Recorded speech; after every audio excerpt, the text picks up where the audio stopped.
हिंदी और इंग्लिश में बोल रहा हूँ। आप लोग हिलाएंगे तो किसी का नहीं आएगा, सबको नुकसान होगा, इसलिए नीचे रख लीजिए। मैं 2 शब्द बोलूँगा हिंदी में, 2 शब्द इंग्लिश में। कोई प्रेस कॉन्फ्रेंस नहीं है, हिलिए नहीं और आवाज़ नहीं करी तो किसी का नहीं आएगा। नहीं तो ऊपर कर रहे हैं आप तो नहीं आएगा किसी का। देखिए, मैं किसी और काम से आया हूँ, न प्रेस वक्तव्य के लिए आया हूँ, न प्रेस कॉन्फ्रेंस के लिए आया हूँ। आप लोग यहाँ पूछने आए हैं, इतनी तकलीफ उठा के, इसलिए बता रहा हूँ। मैंने यहाँ याचिका दर्ज की है आज, वो चुनाव को चुनौती देने वाली याचिका है और उस याचिका में महत्वपूर्ण कानूनी मुद्दे उठाए गए हैं। माननीय उच्च न्यायालय अपने नियमों के अनुसार उस याचिका को देखेगा और उसके बाद उसमें अग्रिम आगे प्रक्रियाएं होंगी। चुनाव का खेल खत्म हो गया, चुनाव की बात खत्म हो गई। ये एक कानूनी प्रक्रिया है, इसमें कोई राजनीति नहीं होती है। और एक ऐसा थोड़ा सा विचित्र सा नियम है कि ऐसी याचिका दायर करने के लिए भी याचक को खुद पेश होना पड़ता है।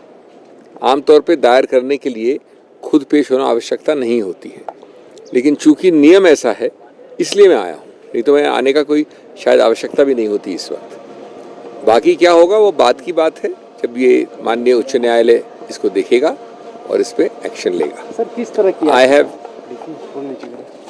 याचिका का जो मूल स्रोत है, जो मूल उसमें ग्राउंड लिया गया है, वो संक्षेप में सिर्फ इतना है कि ये धारणा, ये प्रचलन या ये इंटरप्रिटेशन किसी नियम का जिसके अंतर्गत जिसका नाम अगर टाई में, अगर बराबरी में जिसका नाम निकले वो हार जाए, ये धारणा, ये प्रचलन, ये इंटरप्रिटेशन कानूनी रूप से गलत है।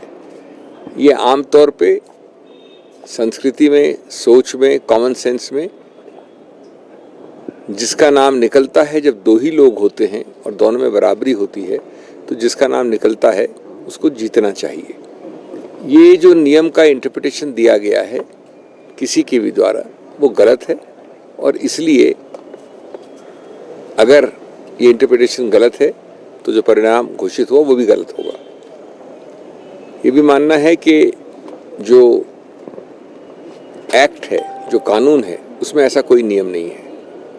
जो रूल है उसके नीचे, उसमें भी ऐसा कोई नियम नहीं है, लेकिन नियम का एक धारणा या एक इंटरप्रिटेशन दिया गया है, उसको चुनौती दी गई है। I have not come here for a press conference, I have not come here for dealing with the press.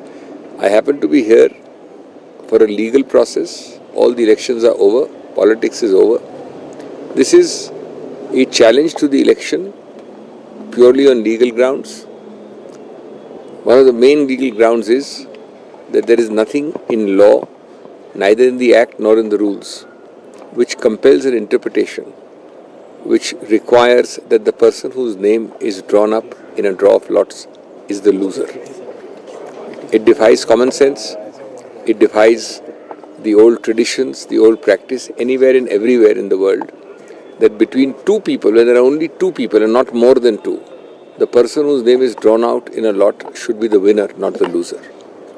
If our contentions are accepted ultimately by the Honorable High Court, then the result declared would have to be declared to be wrong.